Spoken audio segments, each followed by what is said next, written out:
আল্লাহ রাব্বুল আলামিন যখন সমস্ত পৃথিবী শেষ করে দিবেন তখন আমার আল্লাহ ডাক দিয়া বলবেন, হে অহংকারীরা, হে তাকাব্বুরীরা, কে কোথায় তোমরা? তোমরা তো দুনিয়াতে অনেক অহংকার করেছিলে, অনেক তাকাব্বুরি করেছিলে, আর বলেছিলে দুনিয়ার মধ্যে আমার অনেক পাওয়ার, আমার অনেক ক্ষমতা, আমি সব কিছু করতে পারে। আমার আল্লাহ যখন দুনিয়া ধ্বংস করে দিবে, ডাক দিবে এক একজনকে, ও অমুক বংশের তুমুক, কোথায় তুমি, কোথায় আসো? তখন কেউ কোনো সারা শব্দ দিবে না। মাওলানা, মুফতি, মুহাদ্দিস, এমপি, চেয়ারম্যান, মন্ত্রী, দুনিয়ার কেউ কোনো শব্দ করবে না। আল্লাহ তাআলা ডাক দেয়া বলবেন, কে কোথায় তোমরা? ক্ষমতার কারণে কত কিছু করেছ, জমিনের উপর দিয়া জুলুম করেছ, জমিনের উপর দিয়া চলাফেরা করেছ, কত নিয়ামত দিয়েছিলাম, সমস্ত নিয়ামতকে তোমরা অস্বীকার করেছিলে। আমার আল্লাহ তখন যখন ডাক দিয়া বলবে, তোমরা কে কোথায়, কে কোথায়? তখন বলবে, লিমানিল মুলকুল ইয়াউম, আজকের রাজত্ব কার? আল্লাহ বলবেন, আজকের রাজত্ব কার? লিমানিল মুলকুল ইয়াউম, আজকের রাজত্ব কার? তখন কেউ কোনো শব্দ করবে না। আবার বলবে, লিমানিল মুলকুল ইয়াউম, আজকের রাজত্ব কার? দুনিয়ার কোনো ক্ষমতাশীল ব্যক্তিরা, দুনিয়ার কোনো চেয়ারম্যান, এমপি, মন্ত্রী, দুনিয়ার কোনো আলেম, কেউ কোনো শব্দ করবে না। আবার জিজ্ঞেস করবে, লিমানিল মুলকুল ইয়াউম, আজকের রাজত্ব কার? কেউ কোনো শব্দ করবে না। ওই সময় আমার আল্লাহ তিনি বলবেন, লিল্লাহিল ওয়াহিদিল কাহ্হার। চিল্লায় বলেন আল্লাহু আকবার। আল্লাহ বলবেন, আমি হলাম আজকের এই কাহ্হার, আমি হলাম এই পৃথিবীর সমস্ত কিছুর মালিক রব, আমি আল্লাহ। কেউ কোনো শব্দ করবে না।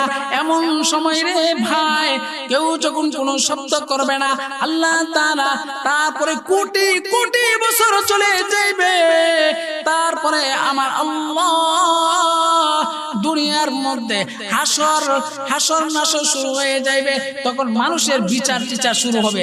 এমন সময় যখন বিচার শুরু হয়ে যাবে, সমস্ত পৃথিবীর মানুষরা বলবে, ইয়া নাফসি, ইয়া নাফসি, ইয়া নাফসি। হায় হায়, ভালো মানুষ তারাও বলবে, ইয়া নাফসি। বাবা আদম আলাইহিস সালাম থেকে পৃথিবীর সমস্ত মানুষরা বলবে, ইয়া নাফসি, ইয়া নাফসি, আমি শেষ, আমি শেষ। এমন কঠিন সময় আমার নবী, আপনার নবী, আমাকে আপনাকে যদি আল্লাহর ইবাদত এবং নবীর সুন্নাত অনুযায়ী জীবন যাপন করে থাকি, সেই কঠিন পরিস্থিতিতে আমাকে আপনাকে নবী সাল্লাল্লাহু আলাইহি ওয়াসাল্লাম আল্লাহ তাআলার কাছে বলে সুপারিশ করে আমাদেরকে জান্নাতে নিয়ে যাবেন। সুবহানাল্লাহ বলেন। বিসমিল্লাহির রহমানির রহিম। মিনহা খলাকনাকুম ওয়া ফিহা নুঈদুকুম ওয়া মিনহা নুখরিজুকুম তারাতান উখরা। সাদাকাল্লাহু মাওলানাল আযীম। فقد قال رسول الله صلى الله عليه وسلم: لا تقوم الساعة حتى يقال في الأرض الله الله، أو كما قال عليه الصلاة والسلام. हम सब मुसाफिर है, ओहे आखिर ठिकाना, कोई आगे रवाना ही, कोई पीछे रवाना।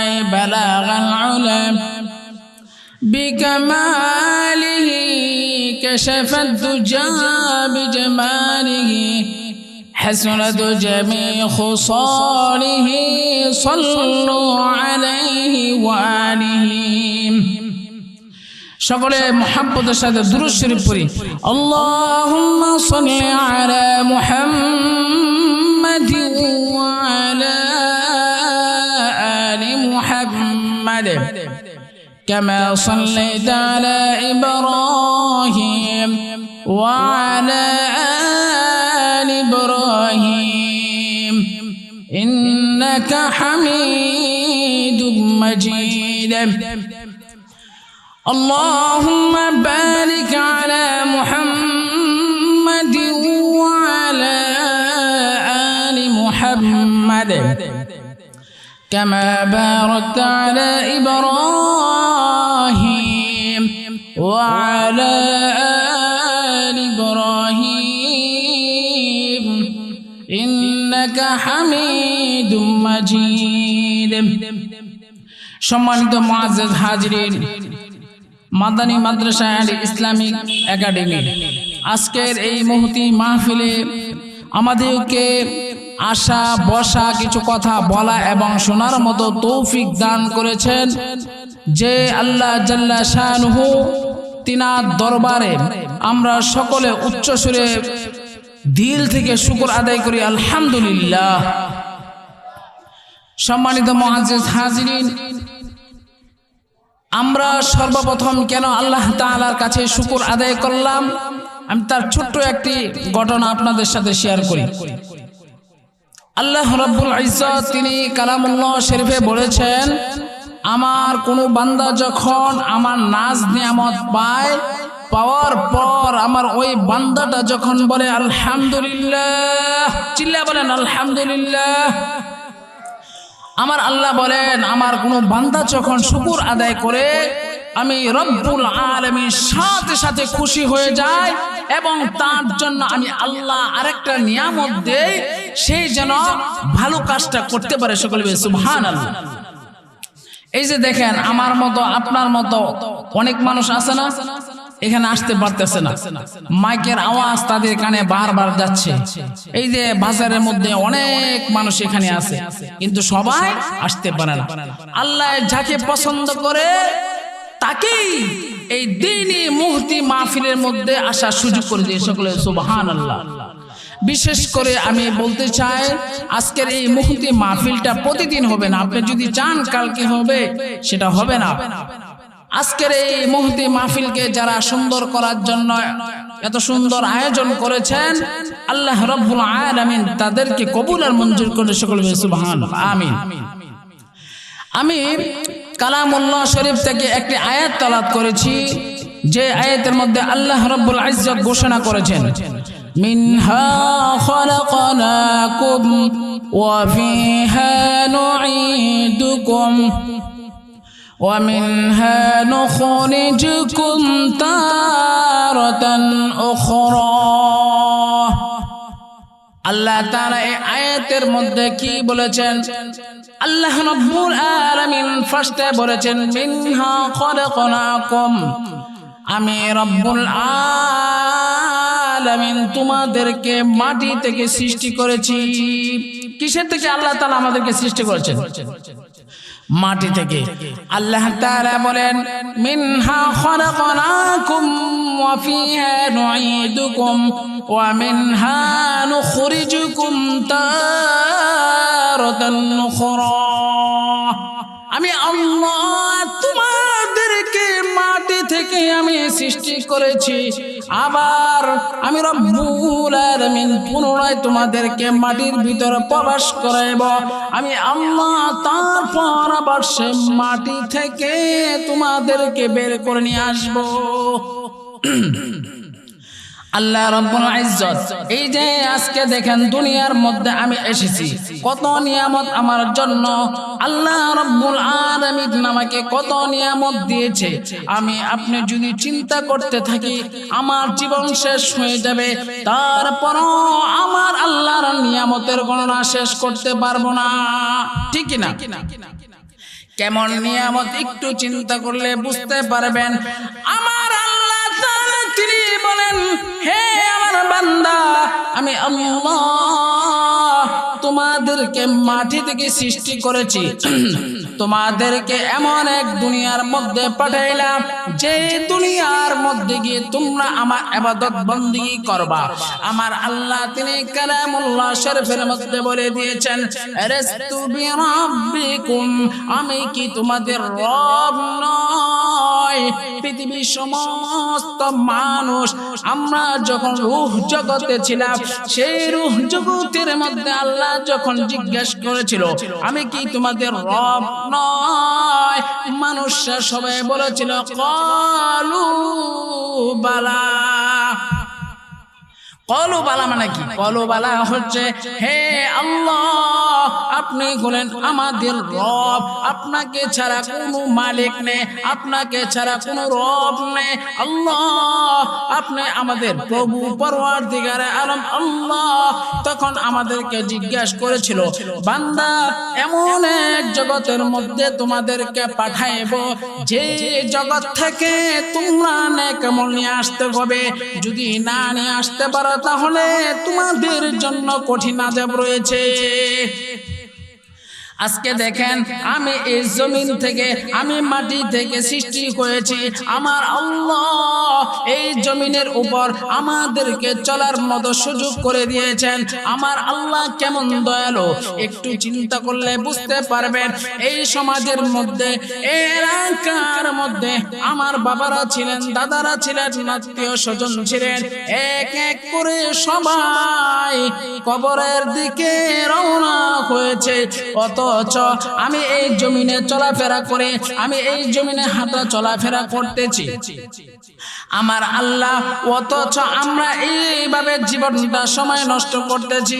আমার আল্লাহ বলেন বান্দা দুনিয়ার মধ্যে কি নিয়ামত দিয়েছিলাম, ছেলে নামের নিয়ামত দিয়েছিলাম, ধন সম্পদ টাকা পয়সা আত্মীয় স্বজন সবই পেয়েছ, অথচ আমাকে বলে গিয়েছ আমি আল্লাহর ইবাদত করবা, অথচ তুমি আমি আল্লাহর ইবাদতের মুখাপেক্ষী তুমি হও না। আজকে দেখেন এই দুনিয়াতে চলাফেরা করতেছে, এই জমিনের উপর দিয়া চলাফেরা করে আমার আল্লাহ এত দয়ালু, এত দয়ালু। আমার আল্লাহ তিনি বলেন বান্দা আমি তোমাকে 70 বছরের একটা জীবন দান করেছিলাম, এই 70 বছরের মধ্যে কত নিয়ামত দিয়েছি বান্দা। 70 বছরের ভিতরে কোনোদিন তুমি আমার ইবাদত বندگی করো না ঠিক মতো, আমি আল্লাহকে ডাক দিয়ে বলা নাই, আমি আল্লাহকে তুমি কোনোদিন বলা নাই রব্বে কারীম আল্লাহ। এই দুনিয়া 70 বছর জীবন চলে গেছে, কত অন্যায় করেছি, কত জুলুম করেছি। হে আমার রব আল্লাহ, কাল কিয়ামতের কঠিন ময়দানে তুমি যদি আমাকে জিজ্ঞাসা করো, সমস্ত পৃথিবীর মানুষের সামনে যদি জিজ্ঞাসা করো কি কি অন্যায় করেছ, আজকে সবগুলি সবার সামনে প্রকাশ হয়ে যাবে। আল্লাহ গো আমি সেই কঠিন সময় রব্বে কারীম আল্লাহ মানুষের সামনে আমি আমার চেহারা দেখাইতে পারবো না। হে রব্বে কারীম আল্লাহ এমন ভুল করেছি, এমন জঘন্য কাজ করে ফেলেছি, পৃথিবীর মানুষ যদি আমার ভুল করি, আমার দোষ ত্রুটি যদি মানুষরা জানতো, রব্বে কারীম আল্লাহ আমার স্ত্রী আমাকে জুতা পিটাই করত, আমার ছেলে সন্তান আমাকে বাসায় জায়গা দিত না। হে রব্বে কারীম আল্লাহ পৃথিবীর কেউ না জানে, তুমি তো জানো গো আল্লাহ, পৃথিবীর কেউ জানার দরকার নাই। আল্লাহ গো তুমি তো জানো 70 বছরটা এইভাবে জীবন নষ্ট করেছি। একদিন যদি আপনি বিছানার মধ্যে সে বালিশের মধ্যে যদি গালটা লাগাইয়া এই চিন্তাগুলি করেন, আর যদি মনে হয় না না আমার জীবনের মধ্যে কত জায়গায় কত অন্যায় করেছি, মানুষের সাথে ঝগড়া লাগাইছিলাম, শুধু তাই না রাত্রেবেলা চুরি করেছি, ডাকাতি করেছি, কত ছিনতাই করেছি, কত জঘন্য কাজ করেছি, না না এই দুনিয়ার মধ্যে যেহেতু আমার বাবা দুনিয়াতে থাকতে পারে না, আমার দাদা যেহেতু দুনিয়াতে থাকতে পারে না, আমার বড় বাবারা যদি দুনিয়াতে থাকতে না পারে, ও আল্লাহ আমি এত সেই পথের প্রতীক রব্বে কারীম আল্লাহ। এখন আমি ভুল বুঝতে পেরেছি, কোন নাসর বান্দা যদি আল্লাহকে বলে আল্লাহ আমি ভুল করেছি, জঘন্য কাজ করেছি, রব্বে কারীম আল্লাহ তুমি আমাকে মাফ করে দাও, আমার আল্লাহ বলে বান্দা যখন আমাকে বলবে আর খাঁটি ভাবে তওবা করবে, আমি আল্লাহ এমন খুশি হয়ে যাই, আমি আল্লাহ খুশি হয়ে ওই নাসুর বান্দা যখন আকুতি মিনতি করে বলে আল্লাহ গো আমি ভুল করেছি আমার আল্লাহ বলেন তার চোখের পানিটা গালের নিচে পড়ার পূর্বে আমি রব্বুল আলামিন তার জীবনের সমস্ত গুনাহগুলি maaf করে দেই সুবহানাল্লাহ কেমন দয়ালু দেখেন আল্লাহ বলে মানুষের যখন মৃত্যুর সময় হয় মানুষের যখন মৃত্যুর সময় হয়ে যায় আল্লাহ রাব্বুল আলামিন একটা গাছ রয়েছে সে গাছের পাতাগুলো হলুদ বর্ণ হয়ে যায় তখন মালাকুল মউত মানুষদেরকে সতর্ক করে প্রথম 40 দিনের মাথায় এসে বলে হে বনি আদম তোমার মৃত্যুর সময় হয়ে গিয়েছে রেডি হও 39 দিনের মাথায় আজরাইল আলাইহিস সালাম বলে হে আদম সন্তান তোমার মৃত্যুর সময় হয়ে গিয়েছে রেডি হও আবার এরকম ভাবে 28 দিনের মাথার মধ্যে হাদিস শরীফে এসেছে আজরাইল মালাকুল মউত প্রতিদিন তার সাথে দেখা করে মৃত্যুর আগ পর্যন্ত মালাকুল মউত এসে বলে হে বনি আদম শুনো তোমার মৃত্যুর সময় হয়ে গিয়েছে তুমি এখন তওবা করো আর না হয় তোমার কোনো রক্ষা হবে না মানুষরা বুঝতে পারে না এমন তো অবস্থায় তার 28 দিন চলে যায় 38 দিন মাথায় চলে যায় 37 দিন চলে যায় মালাকুল মউত 37 দিন মাথার মধ্যে আসে আবার 36 দিন মাথার মধ্যে মালাকুল মউত এসে বলে হে বনি আদম তোমার মৃত্যুর সময় শেষ তোমার সময় হয়ে যাচ্ছে তুমি প্রস্তুতি নাও আল্লাহর কাছে তওবা করো দুনিয়াতে কত অন্যায় করেছো কথা ভুল করেছো এখন তোমার ফিরার সময় হইতেছে মানুষরা বুঝতে পারে না নবী বলেন 28 দিনের মাথার মধ্যে যখন মালাকুল মউত বনি আদমকে বলে তোমার মালাকুল মউত যখন বলে যায় তোমার মৃত্যুর সময় হয়েছে ওই সময়টা থেকে মানুষরা খাবার দাবার দুর্বল হয়ে যায় এমনিতে তার ভালো লাগে না দুনিয়ার মধ্যে ছেলেটা বলতে থাকে বাবাটা বলতে থাকে মাটা বলতে থাকে বোন বলতে থাকে যার মৃত্যুর সময় সে বলতে থাকে আমার ভালো লাগে না সন্তানদেরকে বাবা ডেকে ডেকে বলল ও আমার বাবা শুনো তোমরা আমার ভালো লাগে না আমার মনে হয় আমি মারা যাব আমার মৃত্যুর সময় হয়ে গেছে বলে না এরকম বলে না অনেক মুরব্বীরা দেখবেন এই রাস্তা যাইতেছে ডাক দিব রহিম শোনো আমার তো ভাল লাগে না মাফ সাফ করে দিও আমি কোনো বাঁচবো না বলে না কি এরকম নবী বলেন শোনো তোমরা আমার উম্মতরা তোমরা শুনে রাখো মানুষের যখন মৃত্যুর সময় হয়ে যায় প্রতিদিন আজরাইল এসে ডেকে ডেকে বলে তোমরা তওবা করো আল্লাহর কাছে তোমরা ফিরে এসো রবের কাছে এমন সময় বারবার যখন বলে মানুষরা বুঝতে পারে না দেখবেন তার খাবারের রুচি থাকে না অসুস্থ হয়ে যায় আর বারবার শুধু বলে না আমার এই দুনিয়া কিছুই ভালো লাগে না আমার ছেলে সন্তান একবার নাসুর বান্দা তার স্ত্রীর দিকে তাকায় আবার ধন সম্পদের দিকে তাকায় আবার ছেলে সন্তানের দিকে তাকায় যখন কোনোটাই ভালো লাগে না ছেলেকে ডাক দিয়া বলে ও আমার ছেলে শুনো দুনিয়ার মধ্যে তোমরা চলাফেরা করবা আছে না অনেক বাপ মায়ের ছেলে সন্তান বুঝতে বলে বাবা আমি যদি মারা যাই তোমরা কখনো টাকা পয়সা ধন সম্পদ নিয়ে ঝগড়া লাগবে না ও আমার স্ত্রী আমি তোমার নামে এই জায়গাটুকু আমি লিখে দিলাম ও আমার মেয়ে তোমার নামে এই জায়গাটা আমি লিখে দিলাম আমার ভালো লাগে না আমি মনে হয় মারা যাব আমার আল্লাহ কোরআনে কারীমের মধ্যে বলে দিয়েছেন ফাস্তাগফিরু রাব্বাকুম তোমরা তোমাদের রবের কাছে ক্ষমা চাও ক্ষমা চাইতে হবে কিনা এই যে দেখেন দুনিয়ার জীবন পার করতেছি ছেলে সন্তান আছে আমার দুনিয়ার সব কিছু আছে অনেক ছেলে সন্তান অনেক আত্মীয় স্বজন এই দুনিয়ার মধ্যে আছে না অনেক যুবক টকবকে যুবক হঠাৎ চলে গেল বাবা জীবিত থাকে ছেলে কবরে আবার দাদা জীবিত আছে নাতি কবরে আছে নাই কবি বলেন এ হাম সব মুসাফির হে ও হে আখের ঠিকানা कोई आगे रवाना है कोई पीछे रवाना এই দুনিয়াটা হলো আমার আপনার জন্য মুসাফিরের মতো মুসাফির এই যে দেখেন আস্তে আস্তে আগের জামানায় ছিল অনেক দূর সফরে যায়, তখন যখন মানুষ ক্লান্ত হয়ে যায় একটা গাছের নিচে বসে বিশ্রাম নেয়, আবার রওনা দেয়, হয় না? এটাই বলেছেন কবি যে এই দুনিয়াটা হলো আমার আপনার জন্য মুসাফিরের মতো, আমরা কিছুক্ষণ বিশ্রাম করলাম, কিছুক্ষণ আসলাম, খাইলাম দাইলাম, জীবন শেষ। কুই আগে রওনা হে কুই পিছে রওনা, কেউ আগে রওনা হতে হবে, কেউ পিছে। বলেন আসার সিরিয়াল আছে, যাওয়ার কোনো সিরিয়াল নাই, আছে নাকি? এই জন্য আল্লাহ বলেন মিনহা খলাকনাকুম ওয়া ফিহা নুঈদুকুম ওয়া মিনহা নুখরিজুকুম তারাতান উখরা। আমি আল্লাহ মানুষদেরকে কবর থেকে বের করে নিয়ে আসি, মাটি থেকে বের করে নিয়ে আসি, তখন মানুষদেরকে যখন মাটির ভিতর প্রবেশ করায় আমার আল্লাহ বলেন যারা ঈমানদার তাদের মৃত্যু কেমন হবে, তাদের জীবন যাপন কেমন হবে। আমার আল্লাহ তিনি বলেন আমার কোন বান্দা যখন আমার ইবাদত বندگی করে আমি আল্লাহ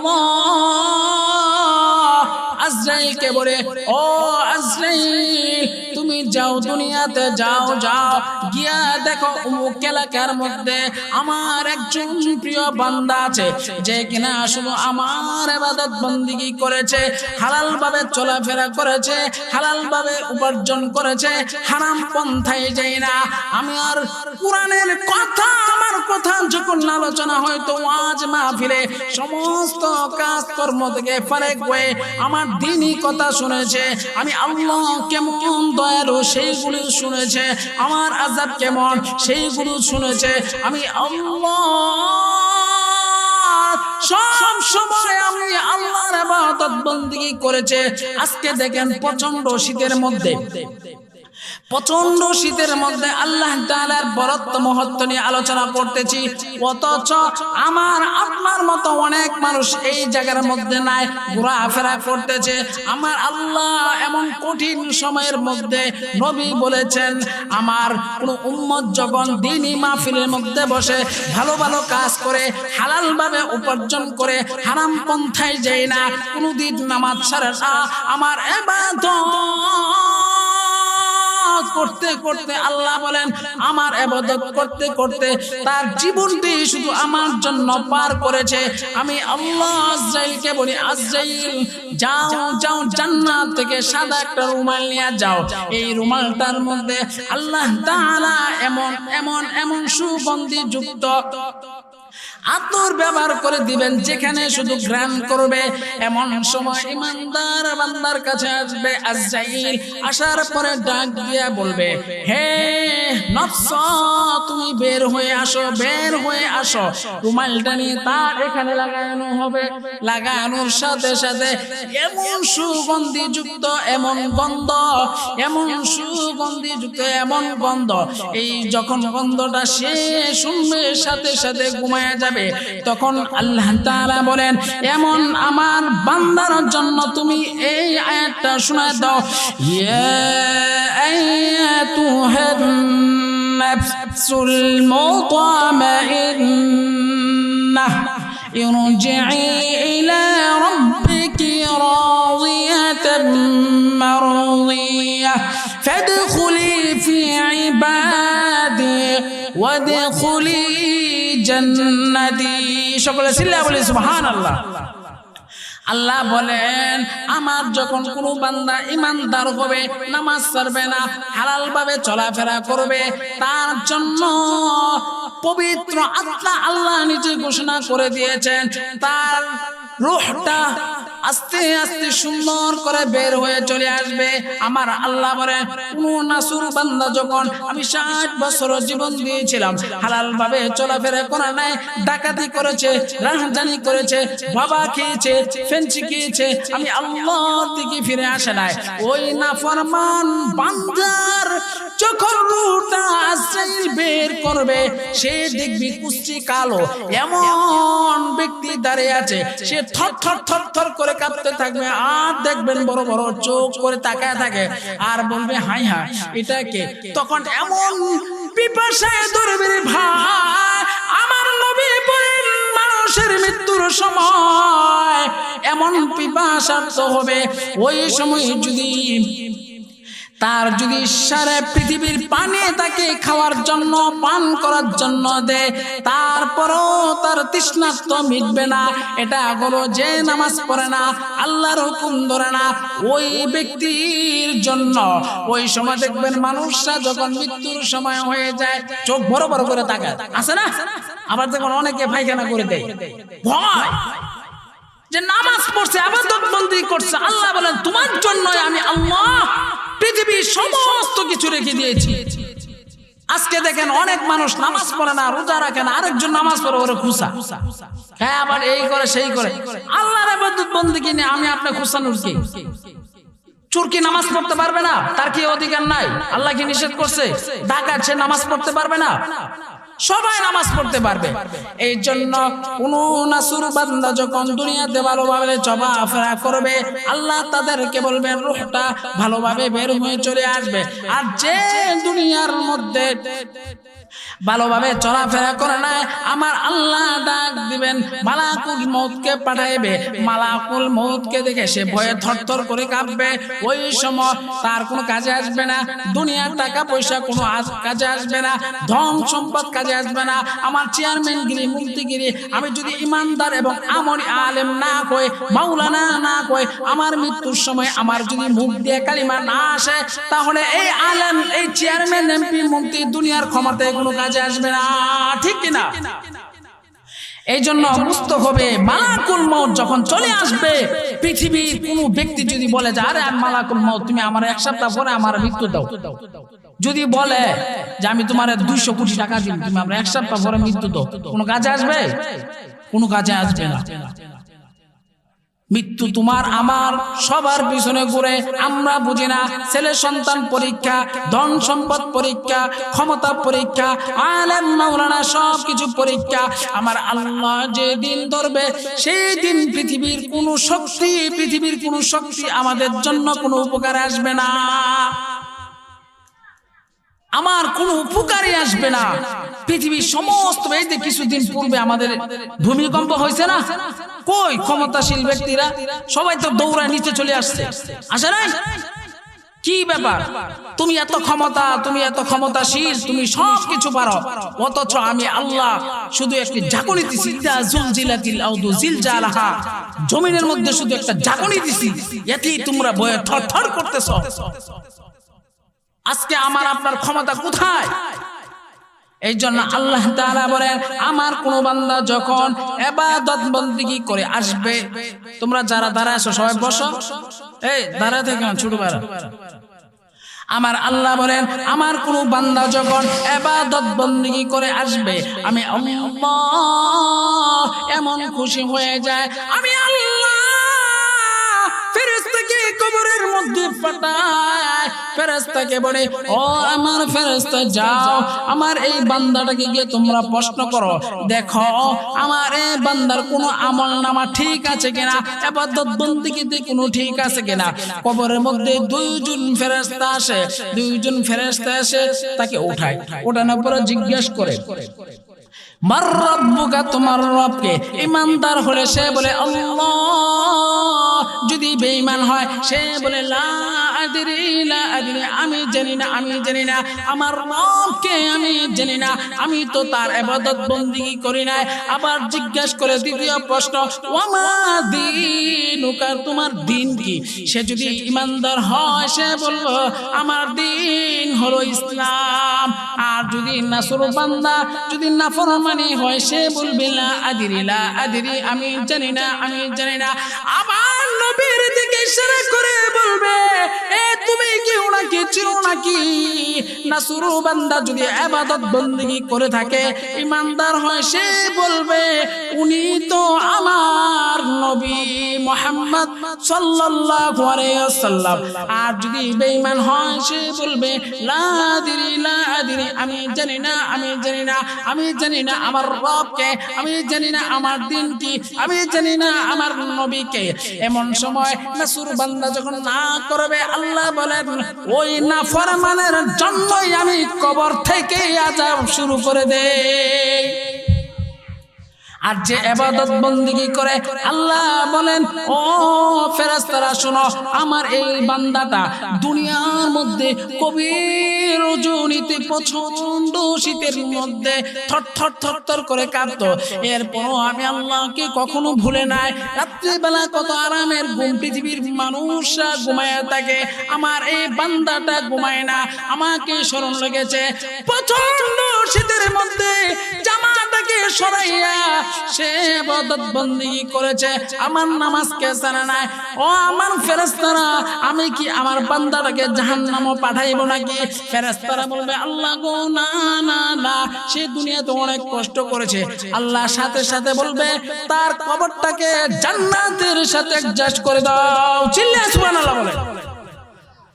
আর যে ইবাদত বন্দেগী করে নাই, যে ইবাদত বন্দেগী করে নাই, যে নামাজ পড়ে নাই, দুনিয়াতে ভালোভাবে চলাফেরা করে নাই, আল্লাহ বলেন ওই নাফরমান বান্দা যখন আমার ইবাদত বন্দেগী করে নাই, আমি আল্লাহ জিজ্ঞেস করব ও ফেরেশতারা তার বিষয়ে তোমাদের অভিমত কি? ফেরেশতারা বলবে রব্বি কারীম, আল্লাহ তাকে তিনটা প্রশ্ন করেছি, কোনটাই উত্তর দিতে পারে না। আল্লাহ তখন বলবে ও ফেরেশতারা তার কবরটাকে এমন ভাবে চাপাইয়া দাও, যখন কবর দুই পাশ এরকম ভাবে চাপ দিবে, তার এক পাশের হাড়গুলি আরেক পাশের সাথে ঢুকে যাবে।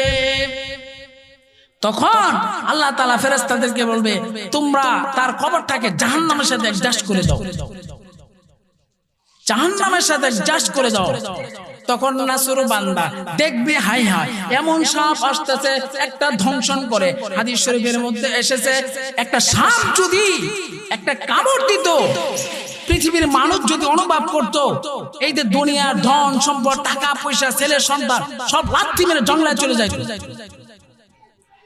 এরকম ভাবে হাদিসের মধ্যে এসেছে কি দুনিয়ার মধ্যে যদি এই সাপ একটা নিঃশ্বাস একটা শ্বাস যদি ফেলতো, পৃথিবীটা পুরে খারখার হয়ে যেত, কিছুই থাকতো না, এমন ভয়ঙ্কর সাপ। আল্লাহ তাআলা বলবেন ফেরেশতারা তার কবরটাকে জাহান্নামের সাথে অ্যাডজাস্ট করে দাও। সাপ ধ্বংসন করবে, একটা দুইটা নয় 99টা সাপ ধ্বংসন করবে, যে দুনিয়ার মধ্যে চুরি রাহাজানি ডাকাতি ইত্যাদি করছে, নামাজ পড়ে না, মস্তানি করছে, কোনো জুলুম মানে কোনো কিছু করে নাই, হঠাৎ করে একজনকে থাপ্পড় মাইরা বসে আছে, ক্ষমতা আছে, ক্ষমতা আছে, আরেকজনের সম্পত্তি সে মেরে খাচ্ছে, ধন সম্পদ নেওয়া যাচ্ছে, ছেলে সন্তান বংশ বড়, ক্ষমতা পাওয়ারফুল। এগুলি কি কাল কিয়ামতের দিন কাজে আসবে? আমার ক্ষমতা, আমার চেয়ারম্যান, আমার মাওলানা, মুফতি, মুহাদ্দিস, চেয়ারম্যান, এমপি কোনো কাজে আসবে নাকি? বলেন না কেন? কোনো কাজে আসবে না। আল্লাহ তাআলা বলেন ইন্নাল্লাহা লা ইউহিব্বুল মুস্তাকবিরিন, আমি অহংকারীদেরকে পছন্দ করি না, যারা কি করে অহংকারী করে। আল্লাহ তো নিজে বলেছেন মিনহা খলাকনাকুম ওয়া ফিহা নুঈদুকুম ওয়া মিনহা নুখরিজুকুম তারাতান নুখরা। মনে আছে নি বলছিলাম যে এই যে মাটি থেকে সৃষ্টি করছে, আবার মাটির টুকাইবে, আবার বের করে নিয়ে আসবে, এই যে শুরু হয়েছে। এই দুনিয়ার মধ্যে আসলাম, ক্ষমতা পাইলাম, টাকা পয়সা পাইলাম, ধন সম্পদ পাইলাম, সব পাইলাম, অথচ তুমি যদি মনে করো মাটি আমার থেকে নরম, মাটির উপর কত অন্যায় করি, মাটির উপর কত জুলুম করি, মাটি দিয়ে হাঁটা চলাফেরা করতেছি, অথচ ডাকাতি করতেছি, মাটির কি সে ক্ষমতা নাই আমাকে আপনাকে ডাবায় দিতে? আছে না নাকি? আল্লাহ নিজে বলেছেন ওয়া খালিকাল ইনসানু দাঈফা, আল্লাহ বলেন আমি খালিকাল ইনসানু দাঈফা, মানুষদেরকে অত্যন্ত দুর্বল করে সৃষ্টি করেছি, অথচ দেখেন এই মাটির উপর দিয়ে চলাফেরা করি, অহংকার করতেছি, ডাকাতি করতেছি, আরেকজনের সম্পত্তি আমি মেরে খাচ্ছি। হ্যাঁ, আমার ক্ষমতা আছে, আমার পাওয়ার আছে, আমি ব্যাংক বিভিন্ন জায়গার মধ্যে আমি ক্ষমতা খাটায় আরেকজনের সম্পত্তি দখল করতেছি। হাদিস শরীফের মধ্যে আসছে যে ব্যক্তি আরেকজনের সম্পত্তি খায়, ভক্ষণ করে, কাল কিয়ামতের দিন আল্লাহ রাব্বুল ইজ্জত তার এই সম্পত্তি তার গলার মধ্যে দিয়ে দিবে।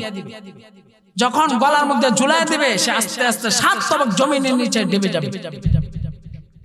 এগুলো করা যাবে নাকি?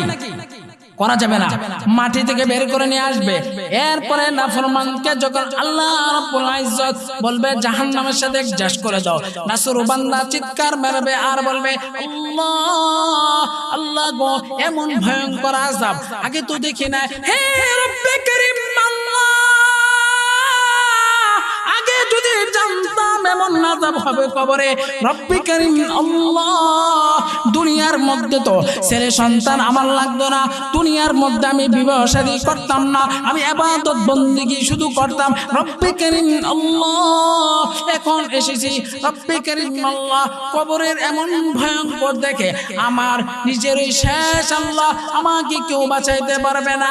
নাসুর বান্দা চিৎকার মেরে বলবে রব্বে করিম আল্লাহ, কথা ভুল করেছি আল্লাহ গো, আমি কোনোদিন তোমার কাছে সাহায্য চাই না, তোমার কাছে খাঁটিভাবে তওবা করে না। আমার আল্লাহ তখন বলবে কাল্লা, কখনো না কখনো না, আর সুযোগ দেওয়া হবে না। আমি কি রব তোমাদেরকে বলে দেই নাই আলাস্তু বিরব্বিকুম, আমি কি তোমাদের রব নাই? তুমি কিন্তু বলেছ ও আমার বান্দা, ও আমার বান্দি, তুমি কিন্তু বলেছ ক্বালু বালা, ক্বালু বালা, হ্যাঁ আপনি আমার রব। ও নাসুর বান্দা, বলে যাওয়ার পর কেন ইবাদত বন্দেগী করো না? বলে যাওয়ার পর কেন তুমি হালাল ভাবে উপার্জন করো না? বলে যাওয়ার পর কেন তুমি আরেকজনের ধন সম্পদ মেরে খেয়েছ? আমি আল্লাহ কোরআনটা তোমাদের দিয়েছিলাম, তোমরা কোরআনের নিয়ম অনুযায়ী চলো, তাহলে তোমাদের জন্য সফল। আলেম উলামা এসে আমার বয়ান করতো, আলেম উলামা এসে আমার গুণগান বলতো, অথচ তোমার কানে বারবার শব্দ যাওয়ার পর কেন আসো নাই? এটার জবাব দাও। নাসুর বান্দা আল্লাহর কাছে ফরিয়াদ করবে রব্বে করিম আল্লাহ, আল্লাহ গো এখন ভুল বুঝতে পেরেছি আল্লাহ, আল্লাহ আরেকবার সুযোগ দেন দুনিয়াতে যাওয়ার জন্য। আমার আল্লাহ বলবেন কাল্লা কাল্লা, কখনো না কখনো না, আর সুযোগ দেওয়া হবে না। এই যে দেখেন, ওই সময় কিন্তু আফসোস করবেন, আজকে মনে করতেছেন আমার ছেলেকে বড় একটা কিছু বানাইবো, দেখবেন সেই কাল কিয়ামতের কঠিন ময়দানের মধ্যে দিনদার ছেলে ছাড়া কোন কাজে আসবে না। একটা দিনদার ছেলে যদি থাকে, কোরআনে হাফেজ, আলেম, মাওলানা, মুফতি, মুহাদ্দিস এরকম যদি থাকে, সে দেখবেন কাল কিয়ামতের কঠিন ময়দানে যখন কেউ কোনো কাজে আসবে না, সেই কঠিন পরিস্থিতির মধ্যে আমাকে আপনাকে আল্লাহর কাছে সুপারিশ করে সে জান্নাতে নিয়ে যাবে। সুবহানাল্লাহ বলবেন না? এই দুনিয়ার টাকা পয়সা কোনো কাজে আসবে? বলেন, আজরাইলকে কি টাকা দিলে কি আজরাইল আমাকে 2 দিন পর মৃত্যু দিব? হ্যাঁ, কেউ বড় আছে ছোট আছে, অনেকে দেখবেন সমাজের মধ্যে অনেক মুরব্বিয়ানে কেরাম আছে জীবিত, নাতি কবরে গেছে, আছে না? আছে না কেন? তাহলে বুঝতে হবে মৃত্যুর কোনো সময় নাই, মৃত্যু প্রতিদিন আমাদের পিছনে পাকড়াও করে চলছে। ওয়াজা সাকরাতুল মাউত, আল্লাহ তাআলা বলে প্রত্যেকটা মানুষকে মৃত্যুর স্বাদ গ্রহণ করতে হবে, তাদেরকে পাকড়াও করবে। সেটা আপনি ইহুদি বলেন, খ্রিস্টান বলেন, বৌদ্ধ বলেন, নাসারা বলেন, হিন্দুত্ববাদী বলেন বা মুসলিম জাতি বলেন, কেউ অস্বীকার করতে পারবে যে মৃত্যু আসবে না? এরকম আছে কেউ যে আমার মৃত্যু আসবে না? এই যে আমি একটি কথা বলি, আমাদের এলাকার মধ্যে আমার চাচা হয় টকবকে যুবক, টকবকে যুবক রাকিব হোসেন, ছোট্ট বাচ্চা, আমাদের থেকে অনেক ছোট রাকিব হোসেন। এই যে র্যাকেট খেলা না, র্যাকেট খেলার জন্য রেডি প্রস্তুতি নিচ্ছে, যুবক যুবক সব টকবকে যুবক বন্ধুরা দাঁড়িয়ে আছে। হঠাৎ দেখে কারেন্টের লাইন তাকে ধরে ফেলছে, সাথে সাথে সে দুনিয়ার বাইরে থেকে অন্ধকার কবরে। আমার এই জিনিসটা শোনার পরে এত খারাপ লাগছে, আমি নিজেও অনেক কান্না করছি। তা মানুষের মৃত্যুর কোনো সময় নাই, যে কোনো সময় আসতে পারে। সে তার বাবার সাথে কাজকর্ম করছে, চক থেকে গরু নিয়ে আসছে এবং ঘাস কাটছে, গরুর জন্য সব কিছু করছে, কিন্তু কে জানতো তার যে মালাকুল মউত উপস্থিত। আল্লাহ রাব্বুল আলামিন আমার সেই চাচাকে মাফ করে দেখ এবং জান্নাতে সুউচ্চ মাকাম দান করে, সকলে বলেন আমিন। এই জন্য মৃত্যু কখন আসবে কেউ বলতে পারে না। মৃত্যুর প্রস্তুতি আমাকে আপনাকে গ্রহণ করতে হবে। এরপরে সেখান থেকে আসেন, কবরের মধ্যে যখন নাফরমান বান্দা আকুতি মিনতি করবে, না করবে আল্লাহ না না, আর সুযোগ দেওয়া হবে না। নাসুর বান্দা এরকম ভাবে ভয়ঙ্কর অবস্থা হবে, চলতে থাকবে চলতে থাকবে, হাজার হাজার লক্ষ লক্ষ লক্ষ কোটি কোটি বছর চলে যাবে। এরপরে সমস্ত পৃথিবীটা যখন আল্লাহ রাব্বুল ইজ্জত ধ্বংস করে দিবে, আল্লাহ রাব্বুল আলামিন যখন সমস্ত পৃথিবী শেষ করে দিবেন তখন আমার আল্লাহ ডাক দিয়া বলবেন, হে অহংকারীরা, হে তাকাব্বুরীরা, কে কোথায় তোমরা? তোমরা তো দুনিয়াতে অনেক অহংকার করেছিলে, অনেক তাকাব্বুরি করেছিলে, আর বলেছিলে দুনিয়ার মধ্যে আমার অনেক পাওয়ার, আমার অনেক ক্ষমতা, আমি সব কিছু করতে পারে। আমার আল্লাহ যখন দুনিয়া ধ্বংস করে দিবে, ডাক দিবে এক একজনকে, ও অমুক বংশের তুমুক, কোথায় তুমি, কোথায় আসো? তখন কেউ কোনো সারা শব্দ দিবে না। মাওলানা, মুফতি, মুহাদ্দিস, এমপি, চেয়ারম্যান, মন্ত্রী, দুনিয়ার কেউ কোনো শব্দ করবে না। আল্লাহ তাআলা ডাক দেয়া বলবেন, কে কোথায় তোমরা? ক্ষমতার কারণে কত কিছু করেছ, জমিনের উপর দিয়া জুলুম করেছ, জমিনের উপর দিয়া চলাফেরা করেছ, কত নিয়ামত দিয়েছিলাম, সমস্ত নিয়ামতকে তোমরা অস্বীকার করেছিলে। আমার আল্লাহ তখন যখন ডাক দিয়া বলবে, তোমরা কে কোথায়, কে কোথায়? তখন বলবে, লিমানিল মুলকুল ইয়াউম, আজকের রাজত্ব কার? আল্লাহ বলবেন, আজকের রাজত্ব কার? লিমানিল মুলকুল ইয়াউম, আজকের রাজত্ব কার? তখন কেউ কোনো শব্দ করবে না। আবার বলবে, লিমানিল মুলকুল ইয়াউম, আজকের রাজত্ব কার? দুনিয়ার কোন ক্ষমতাশীল ব্যক্তিরা, দুনিয়ার কোন চেয়ারম্যান, এমপি, মন্ত্রী, দুনিয়ার কোন আলেম, কেউ কোনো শব্দ করবে না। আবার জিজ্ঞেস করবে, লিমানিল মুলকুল ইয়াউম, আজকের রাজত্ব কার? কেউ কোনো শব্দ করবে না। ওই সময় আমার আল্লাহ তিনি বলবেন, লিল্লাহিল ওয়াহিদিল কাহ্হার। চিল্লায় বলেন আল্লাহু আকবার। আল্লাহ বলবেন, আমি হলাম আজকের এই কাহ্হার, আমি হলাম এই পৃথিবীর সমস্ত কিছুর মালিক রব, আমি আল্লাহ। কেউ কোনো শব্দ করবে না।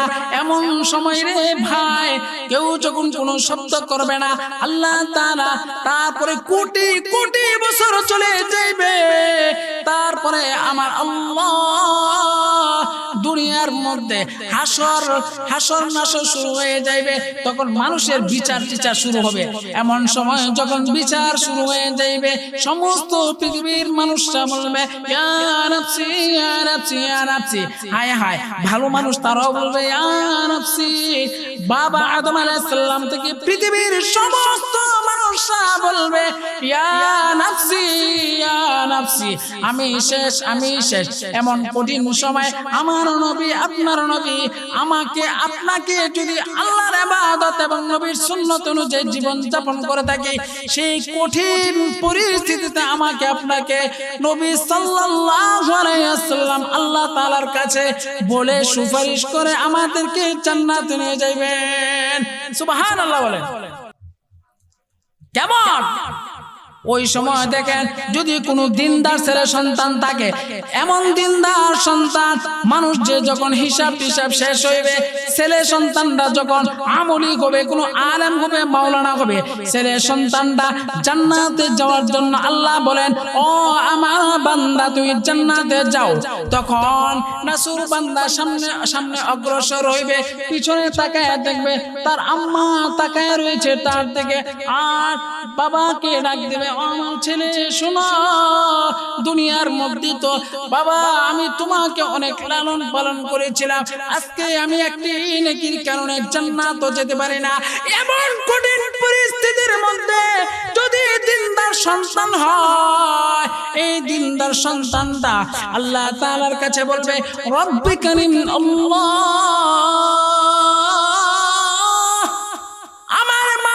কারণে আমি মাদ্রাসার মধ্যে পড়েছি, আমি কোরআন হাদিস শিখেছি, আমি তোমার ইবাদত বندگی করার সুযোগ পেয়েছি।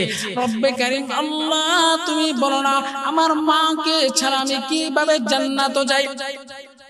আমার আল্লাহ তাআলা তখন বলবেন, বান্দারে দুনিয়াতে তো অনেক কষ্ট করেছো, যাও তুমি তোমার আম্মাকে নিয়ে জান্নাতে যাও।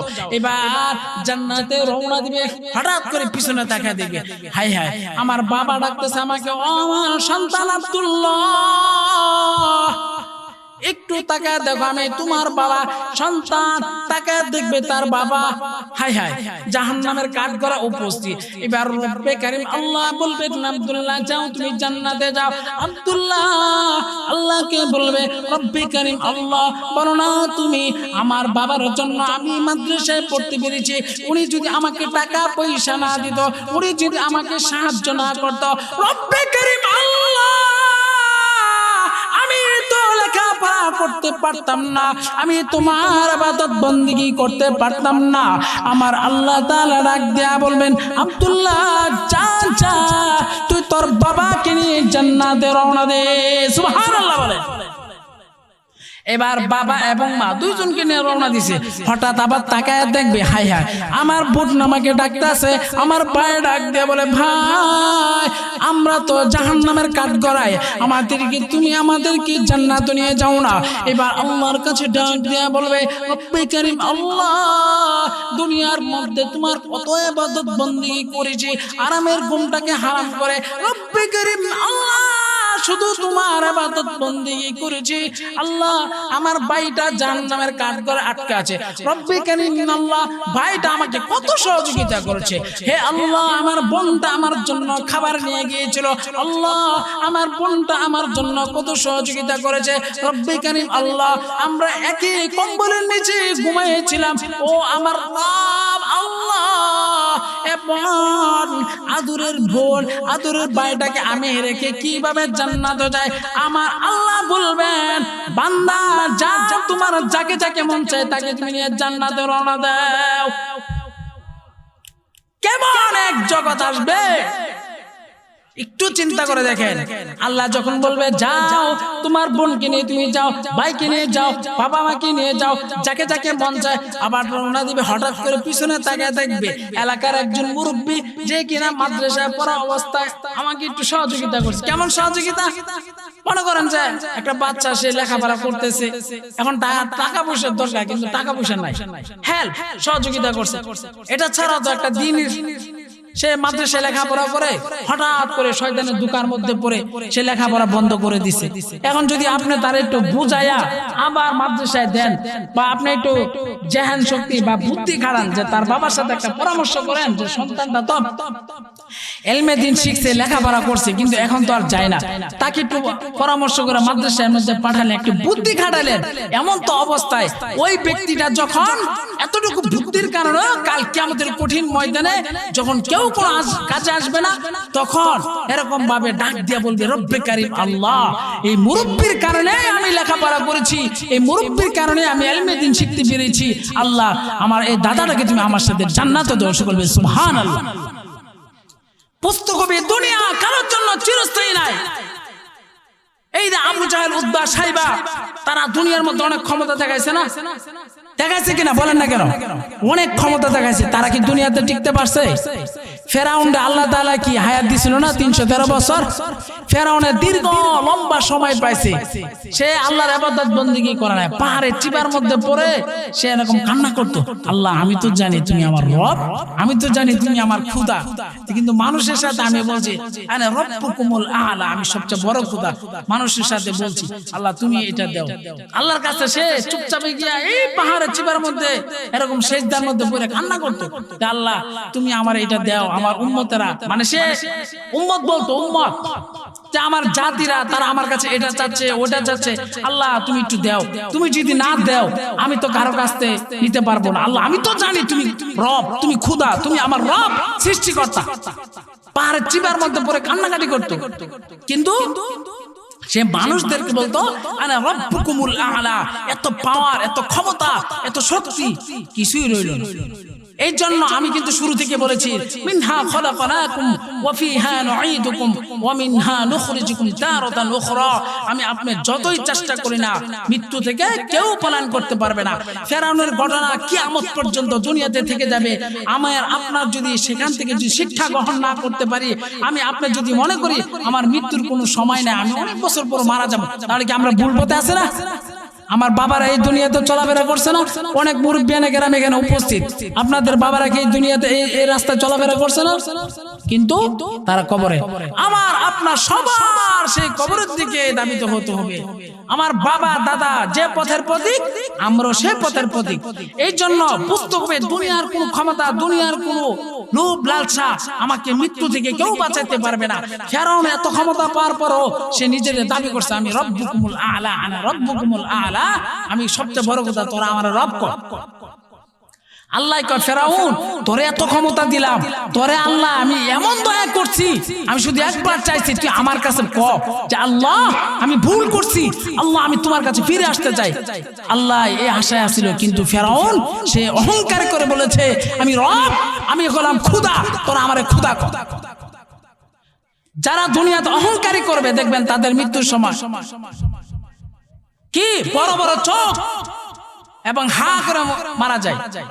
এর জন্য দুনিয়ার মধ্যে কোনো ক্ষমতা, দুনিয়ার মধ্যে কোনো লোভ লালসা, দুনিয়ার ধন সম্পদ, আপনি যদি মনে করেন যে আমি মারা গেলে আমার লগে 800 কোটি টাকা যাইব এরকম, আরে আমার আপনার মৃত্যুবরণের সময় যখন হয় কি কবরটা কি বড় করা হয়? স্বর্ণ দিয়ে বাঁধা হয় নাকি স্পেশাল? কবরটা কি 10 হাত করা হয়? কয় হাত? সবাইকে এক লেভেলের কবর দেওয়া হয়। এই জন্য দুনিয়ার ক্ষমতা, দুনিয়ার লোভ লালসা আমাকে যদি আচ্ছন্ন করে ফেলে, আমাকে যদি গ্যাস করে ফেলে, জোরে বলতে হবে আল্লাহ আমি ভুল পথে আছি, আমাকে ফিরাও, আমাকে রক্ষা করো। তুমি ছাড়া আমার রব নাই, তুমি ছাড়া আমার মালিক নাই। দুনিয়ার ধন সম্পদ, দুনিয়ার টাকা পয়সা, দুনিয়ার কিছুই আমার সাথে যাবে না। সে কঠিন পরিস্থিতিতে যদি একটা নেক সন্তান হয় কাজে লাগবে না? এই যে কাজে লাগবে। দুনিয়ার কোন রূপ লালসায় যদি ধরে বুঝতে হবে আমি আপনি ভুল পথের মধ্যে আছি। ফেরাউনকে যখন ক্ষমতা দিছে, ফেরাউন কয় আমি খোদা। সে তো আর বলছে আমার জাতি প্রজাতি যারা আছো তোমাদের কোনো কিছুর প্রয়োজন হলে তোমরা আমারে বললো। কাকে বলতে বলছে? ফেরাউন বলছে আমাকে বলো। কেন? আমি সব কিছু করতে পারি। কোন এক গোত্র থেকে ফেরাউনকে বলবো রব তুমি তো সবকিছু করতে পারো, আমাদের ফসলাদির মধ্যে কি দরকার? আরামদায়ক ফসলাদির মধ্যে আমাদের জন্য কি শান্তিপূর্ণ বৃষ্টির দরকার।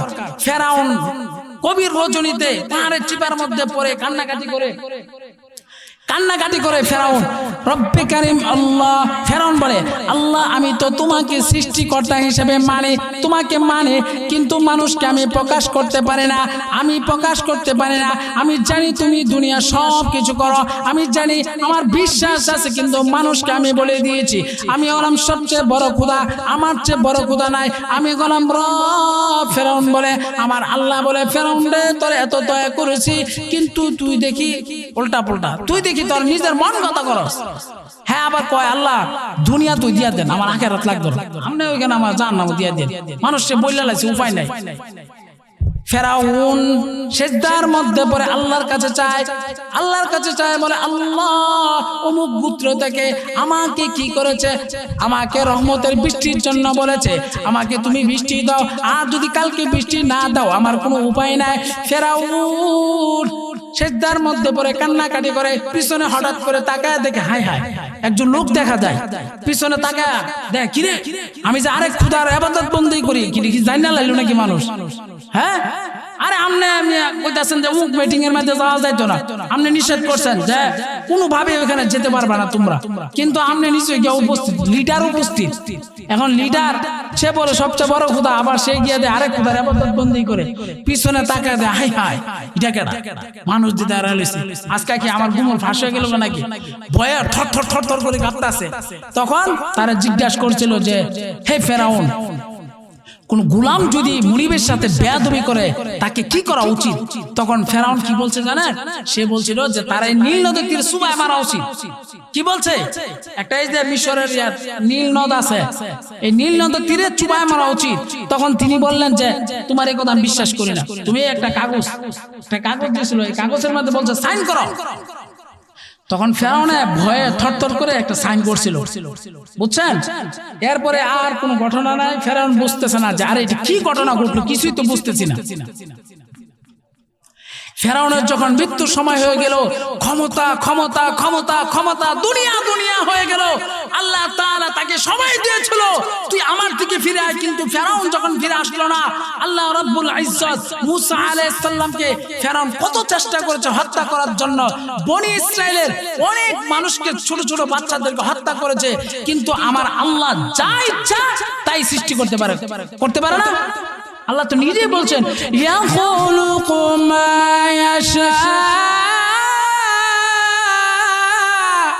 আল্লাহ বলেন ইয়াখলুকু মা ইয়াশা, আমি আল্লাহ যা ইচ্ছা করি তাই সৃষ্টি করতে পারি। ফেরাউন চাইছিল মূসাকে হত্যা করার জন্য, কিন্তু আমি আল্লাহ দেখায় দিলাম পৃথিবীর মানুষকে যে দেখো যে ফেরাউন মূসাকে হত্যা করার জন্য হাজার হাজার সন্তানদেরকে হত্যা করেছে, আমি সে আল্লাহ মূসাকে এই ফেরাউনের ঘরে লালিত পালিত করে। সুবহানাল্লাহ বলে। ফেরাউনের যখন মৃত্যুর সময় হলো, ফেরাউন মূসাকে ধরার জন্য খুব পাগল। মূসা আলাইহিস সালামকে যখন আল্লাহ তাআলা বললেন মূসা যাও, তুমি নদীর মাঝখান দিয়ে তোমাকে আমি রাস্তা করে দিয়েছি, ফেরাউন যখন তার দলবল নিয়ে এই মূসা আলাইহিস সালামকে ধরার জন্য গেলেন, তখন তার সেনাবাহিনী তার সাথে যারা ছিল সবাইকে বলতেছে শুনো দেখো আমার ক্ষমতা কেমন, আমি নদীর মাঝখান দিয়ে রাস্তা করে ফেলেছি।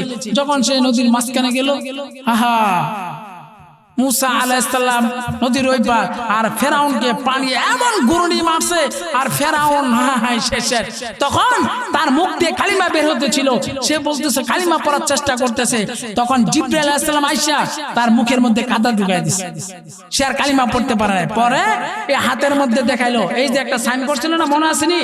আরে একটা সাইন করছিল না, আরেকজনের পূজা করে আরেকজনের ইবাদত বন্দেগী করো, তুমি গোলাম। তখন এই সাইনটা দেখাইছে, বলেছে হে ফেরাউন শোনো, দুনিয়ার মধ্যে তুমি গোলাম, আর তোমাকে আমাকে পৃথিবীতে যাদেরকে সৃষ্টি করেছেন চিল্লায় বলেন তিনি কে?